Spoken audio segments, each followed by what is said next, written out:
Pessoal, eu mandei o material, quem tiver acompanha, senão depois dá uma olhada no nosso grupo, né? A questão toda a estrutura aí da apresentação. Olá, Nancy, tudo bem? Boa noite, amigos. Tudo bem? Tudo certo? Eu vou fechar, mas como é um estudo, vocês, por favor, qualquer coisa podem interferir, tá? Então, já fechou? Então tá bom. Muito bem. A gente resolveu, já até falamos sobre isso, eu já fiz até essa palestra em algum momento. Mas como nós estamos lendo aí a obra O Céu e o Inferno, e aí veio aqueles questionamentos, né, de que Deus teria feito uma parte da humanidade como nós, em que a gente passa por uma série de facilidades e dificuldades, né? A vida às vezes é muito complicada para algumas pessoas, e dentro daquela ideia da estrutura da religião de que Deus pega de vez em quando, acorda de mau humor e faz um anjo, um arcanjo.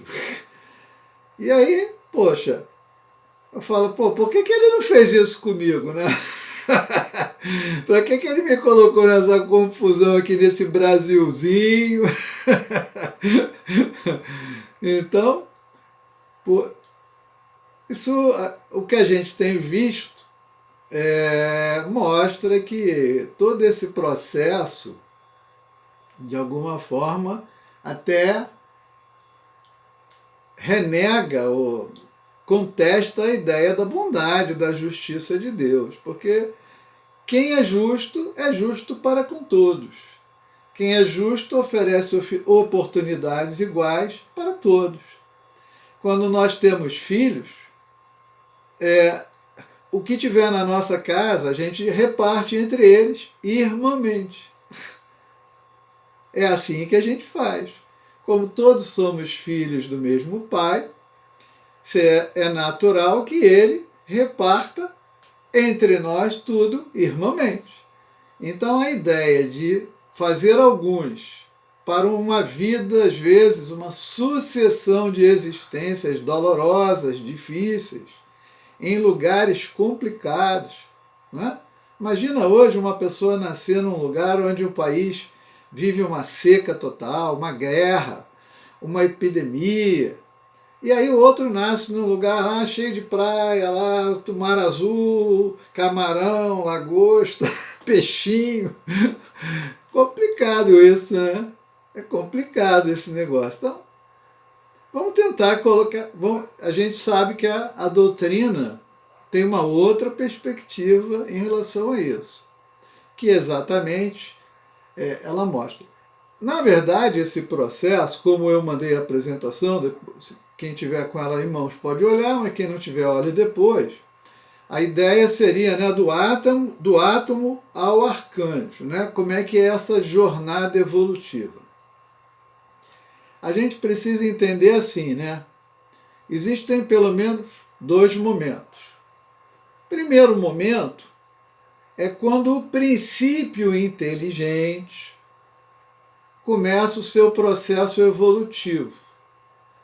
Então, ele começa no mineral. E o mineral o melhor livro que trata deste assunto é Evolução em Dois Mundos, psicografia do Chico Xavier e do Valdo Vieira, André Luiz, né, o espírito André Luiz, em que ele mostra com muito detalhe, é um livro para a ciência. A ciência deveria se debruçar sobre esta obra, e daí ela extrairia dados importantíssimos da biologia, da química, da física, da medicina, da psicologia. Ela extrairia extenso material, porque todas as bases estão ali bem colocadas. Muito bem, então a gente sabe que do princípio inteligente, né, no mineral, né, como é que começou? A gente sabe hoje, a ciência diz que o planeta Terra tem cerca de 4,5 bilhões de anos.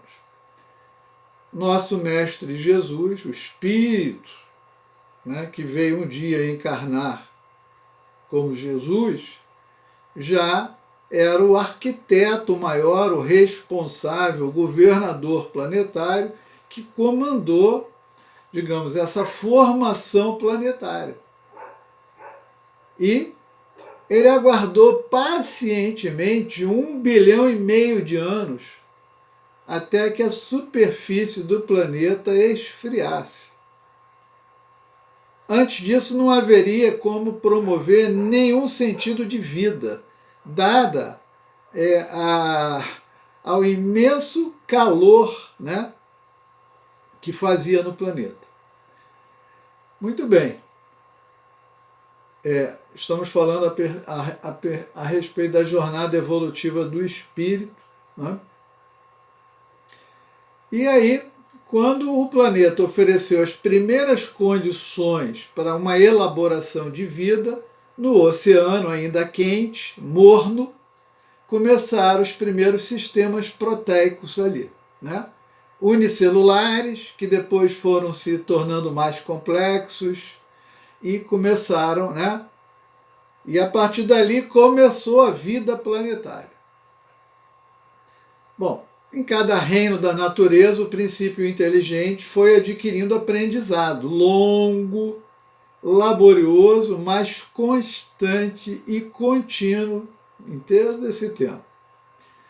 Então, no reino mineral, onde predomina a rígida lei dos princípios químicos e físicos, ali o princípio inteligente aprendeu principalmente a questão da agregação, da coesão, né?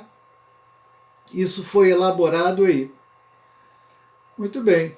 Na planta, diz, uma das obras que nós lemos em conjunto foi O Problema do Ser, do Destino, lá do Leon Denis.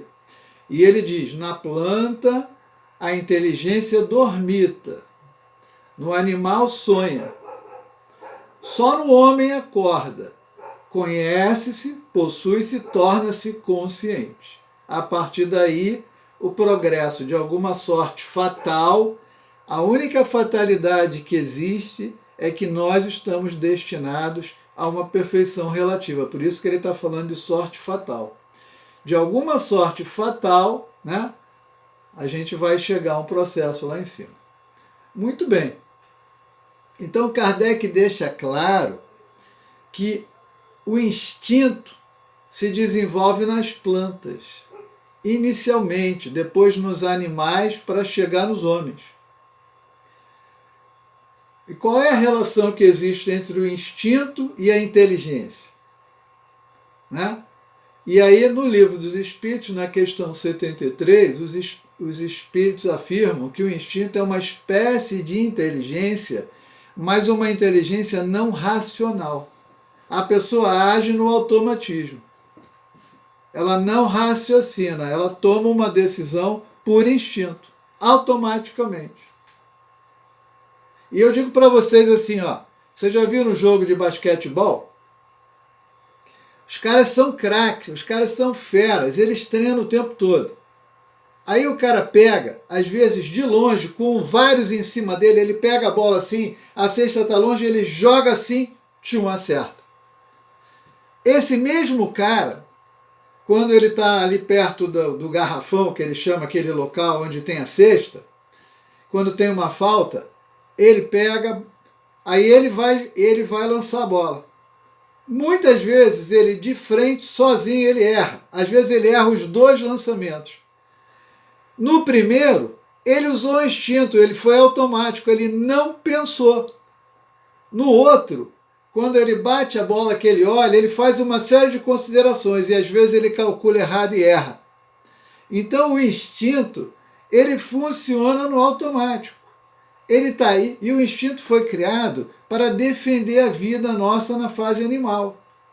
O animal saber se tem que se defender, se tem que correr, se tem que enfrentar, e o próprio homem, no seu momento primitivo, também agia dessa forma, né?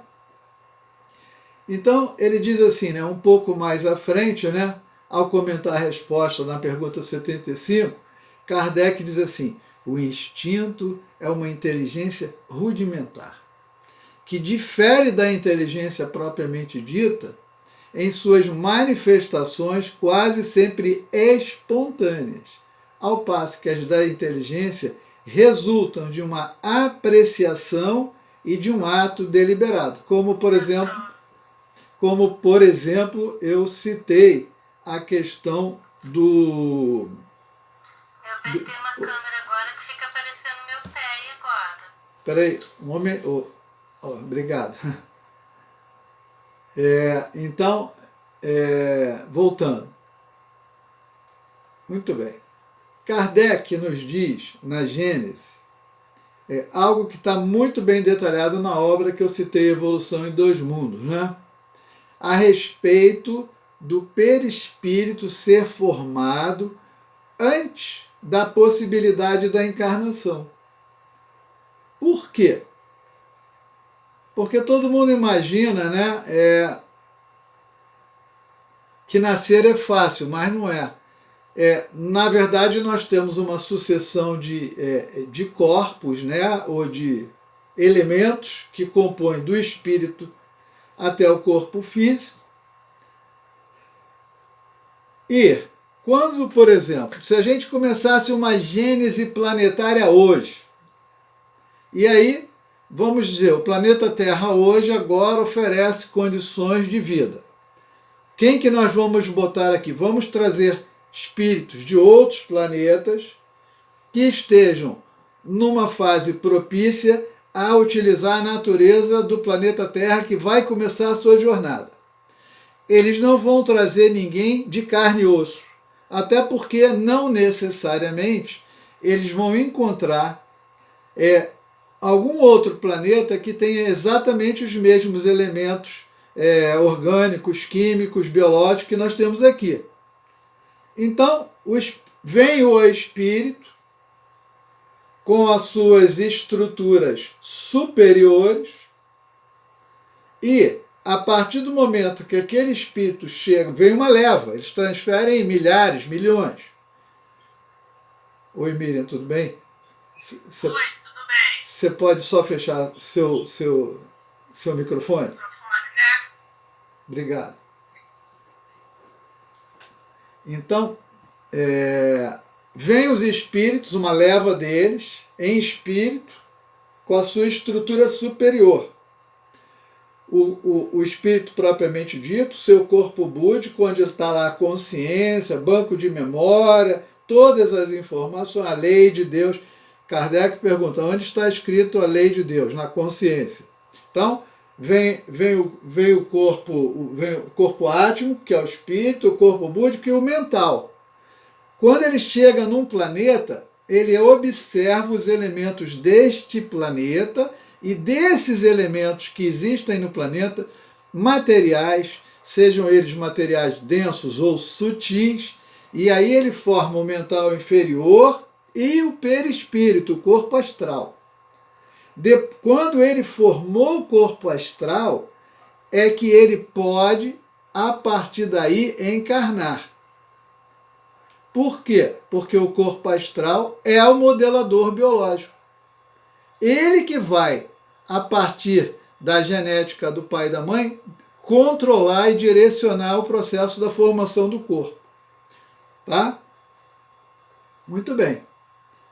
Então a gente tem 3 corpos sutis, fluídicos e 4 corpos materiais, sendo que materiais tão densos quanto o corpo físico, ou o duplo etérico, ele é material porque ele é gasoso, você consegue pesá-lo, ele tem peso, e o próprio perispírito e o mental inferior são materiais, mas de uma matéria mais quintessenciada.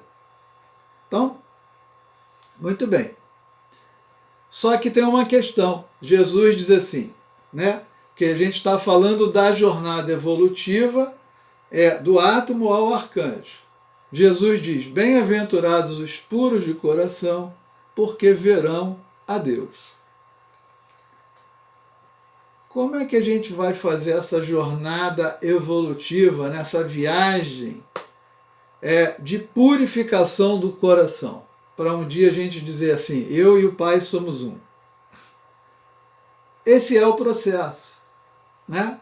Esse é o processo. E já temos 21 séculos de evangelho, né? E a humanidade continua com as prisões lotadas, os campos de refugiados lotados, as guerras e favelas pelo planeta espalhados, as desigualdades sociais. Está tudo aí quando Jesus nos disse para amarmos-nos uns aos outros e usarmos de fraternidade. Muito bem. Jesus disse que enviaria o Consolador. E aí vieram os Espíritos, né? E Kardec elaborou todo um material para nós, né? Coordenado pelo Espírito da Verdade, que é o Espírito Cristo, que em dado momento encarnou entre nós na figura de Jesus de Nazaré. A individualidade crística e a personalidade de Jesus, que esteve aqui por algum tempo, né? E nos deixou um farto material. Agora, é interessante que no Evangelho segundo o Espiritismo, lá no capítulo 6, o Cristo Consolador, o Espírito da Verdade diz assim: Espíritas, amai-vos, eis o primeiro ensinamento. Instruí-vos, eis o segundo.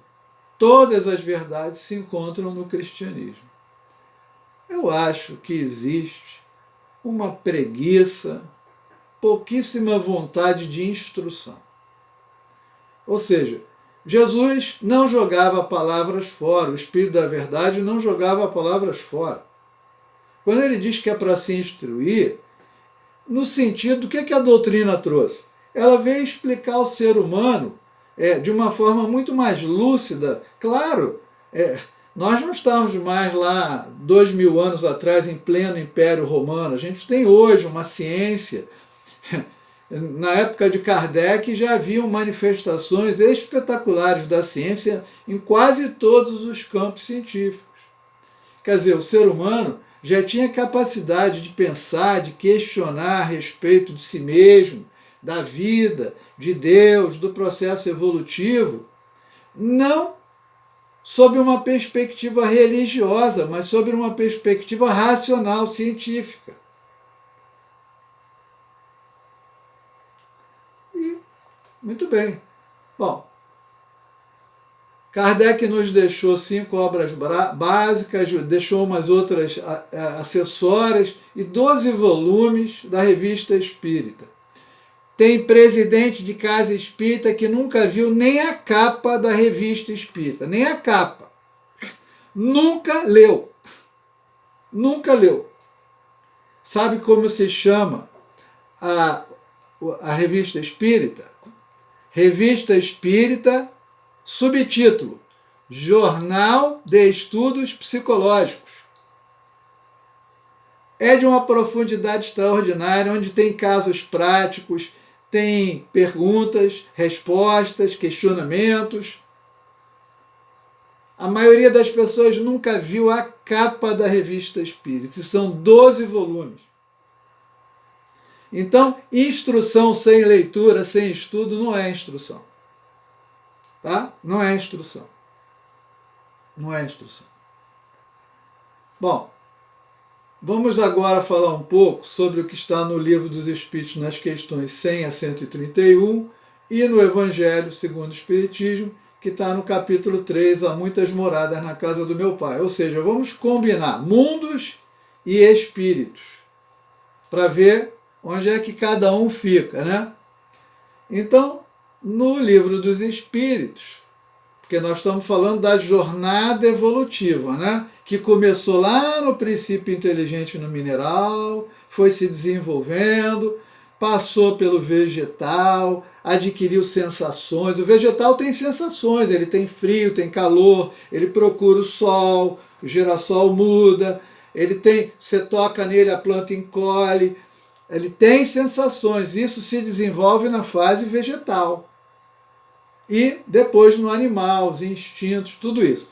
Tem gente que diz assim: o meu cachorrinho vai reencarnar na Terra. Não vai, não. O animal segue o seu processo evolutivo, sai do planeta Terra, entra num mundo mais evoluído, evolui como animal, até se tornar bípede, até aprender a usar as mãos. Aí ele já entra numa condição de se tornar um ser humano. Então, é um processo que não é da maneira como as pessoas pensam. O animal também tem um processo evolutivo. Então, só que nós já estamos aqui na nossa fase, a segunda fase, que é a fase do espírito, quer dizer, do ser humano. Quer dizer, a gente adquiriu consciência. A grande diferença entre nós e o animal é o pensamento contínuo. O animal faz fragmentos e o ser humano pensa de forma contínua. Ele elabora, pensa, analisa, decide. O animal age mecanicamente por instinto. Então, muito bem, seres humanos, começamos o nosso processo evolutivo ainda numa condição hominal. É um animal que virou homem, hominal. Não sabemos nada, somos completamente ignorantes, simples ignorantes. Ignorância não é maldade, é ignorância. Nós não começamos maus para virar bons, a gente começa ignorante. A maldade surge através do mau uso do livre-arbítrio, através o instinto determina o egoísmo, o ego. E a gente, como é que funciona no animal? No animal funciona assim. Instintivamente as leoas sabem quem é o leão alfa. O leão alfa é o que vai produzir o melhor filhote. Ela não estudou para isso. O instinto diz que é a ele que ela deve se unir. Ela faz isso automaticamente. Todas as raças de animais procedem assim. Isso é instintivo, para preservar a espécie e garantir a qualidade. Sempre o alfa é que é o privilegiado. Isso é instinto. Aí as leoas caçam e deixam ele comer. E ele come satisfeito. Se ele tiver com fome, ele come tudo e deixa elas com fome. Elas têm que sair e caçar de novo. E aí a gente se torna ser humano e age da mesma forma. A gente quer fazer... Nós não somos mais leões. Nós temos que olhar para o lado e ver, tem alguém aqui sentado na mesa junto comigo que tem a mesma necessidade de comer que eu. E eu tenho que repartir com ele de forma justa, fraterna. E esse é o problema das nossas relações. Então, no Livro dos Espíritos, logo nessa questão da escala espírita, que começa na questão 100, vai até a 131 lá, ele diz, né, que os espíritos imperfeitos, que tem lá 5, 6 ordens, tem como caracteres gerais predominância da matéria sobre o espírito, propensão ao mal, ignorância, orgulho, egoísmo e todas as paixões que isso aí provoca. Nós temos alguma dúvida de que nós estamos no meio desse cenário aí? Só olhar em volta o que acontece na nossa vizinhança, na nossa cidade, no nosso estado, no nosso país, né? No nosso planeta, e a gente vê que predominantemente a população do planeta Terra é composta ainda por espíritos imperfeitos, majoritariamente. Obviamente, a gente conhece algumas pessoas que já apresentam características de bondade, de gentileza, que têm uma noção de espiritualidade bem diferente da maioria, mas são, às vezes, missionários e, às vezes, alguns espíritos que já realmente tendem normalmente ao bem, já fizeram um progresso, né? Muito bem.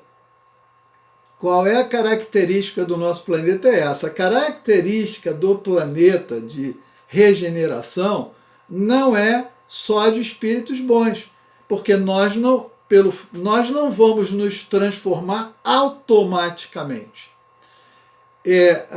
eu acho que num planeta de regeneração, nós vamos ter os espíritos imperfeitos menos imperfeitos, na última escala da imperfeição, para num mundo de regeneração, onde as coisas funcionam melhor, com mais justiça, porque afasta do planeta todo mundo que está aqui tocando terror nas nossas vidas, diariamente, complicando a nossa vida sob todos os aspectos, tira essa turma daqui, as coisas melhoram.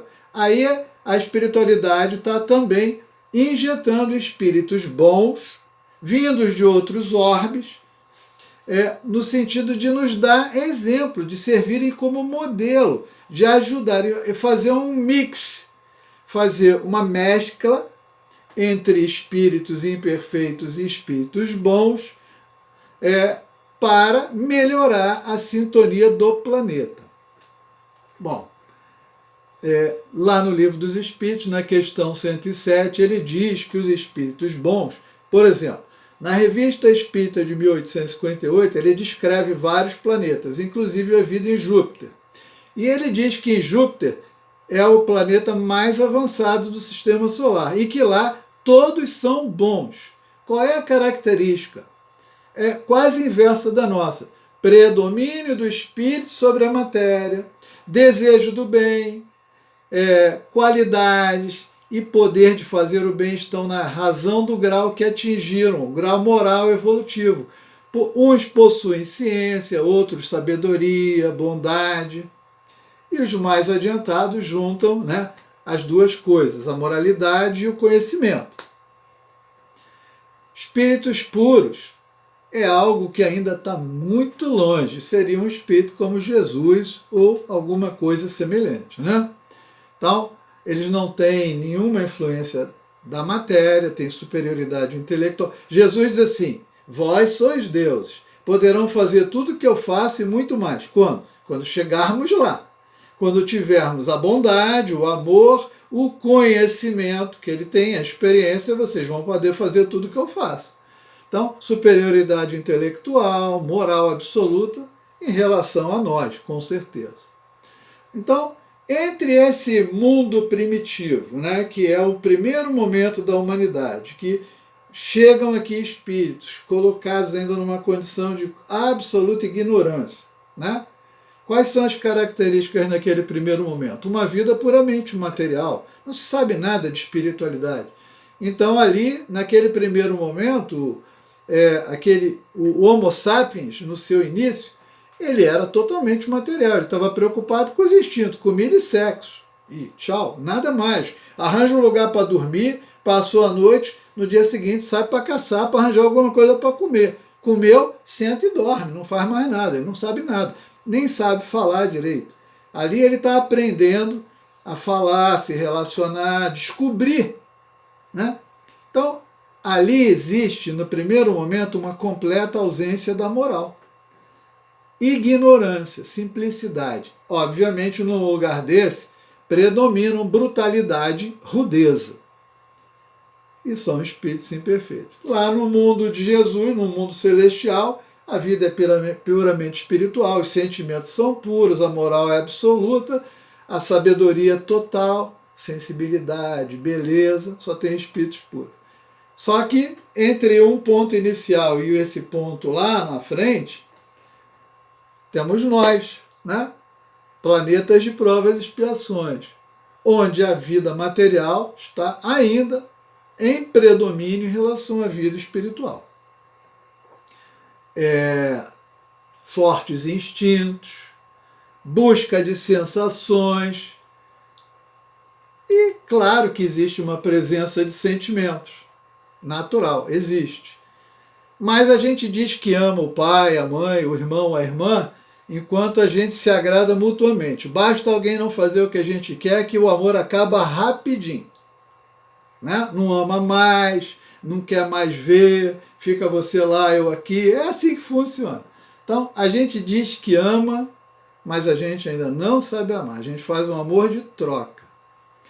Eu só vou fechar aqui para começar de novo, porque senão vai cortar a gravação aqui no meu telefone.